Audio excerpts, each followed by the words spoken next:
Chers amis, après une suspension de séance pour un rappel au règlement, mais interdit par la dictature de la région Bourgogne-Franche-Comté, je vais quand même vous livrer mon intervention. Cela fait maintenant 4 ans que je me tiens aux côtés des éleveurs de notre région, particulièrement touchés par la prédation du loup. Cette année encore, la situation reste très critique. En Saône-et-Loire, sur la commune de Moret, en seulement 10 jours, nous avons recensé plusieurs attaques. Ce 1er mai, ce sont 11 moutons qui étaient tués. Le 7 mai, une brebis gestante. Le 10 mai, un veau et 3 brebis. Plus tous ceux qui se sont additionnés ensuite. Les éleveurs sont exaspérés et ont installé un piège photographique. Et il a formellement confirmé la présence du loup sur le lieu des attaques. Face à cette pression insoutenable, le groupe Rassemblement National a été le premier, en Bourgogne-Franche-Comté, à dénoncer la gravité de la situation et l'inefficacité des mesures actuelles. Malgré les dispositifs de protection et les efforts déployés, les attaques continuent et les pertes s'accumulent. Et le désarroi grandit chez nos éleveurs. C'est dans ce contexte que j'ai siégé au Parlement européen pour défendre le déclassement du loup dans la Convention de Berne. Son statut est passé de strictement protégé à protégé ce 8 mai par un vote historique. 371 voix pour 162 contre.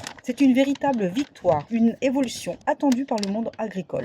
Cette victoire, c'est aussi celle du terrain contre l'idéologie, car soyons clairs, les Verts préfèrent défendre le loup plutôt que le berger. Leur vision dogmatique hors sol sacralise la nature au détriment de l'homme et de ceux qui la font vivre. Pendant qu'ils parlent de biodiversité, nos éleveurs pleurent leurs bêtes, leur travail et parfois leur avenir. Les éleveurs demandent aujourd'hui des actes, la possibilité de tirs de prélèvement rapides, proportionnés pour mettre fin à l'hémorragie qui frappe leurs troupeaux. Il ne s'agit pas d'une guerre contre le loup, mais d'un combat pour la survie de notre élevage pastoral. Le groupe Rassemblement National de Bourgogne-Franche-Comté restera mobilisé aux côtés des éleveurs pour que ce déclassement se traduise rapidement par des mesures concrètes adaptées à la réalité du terrain. Notre agriculture, notre patrimoine et la dignité de nos éleveurs en dépendent.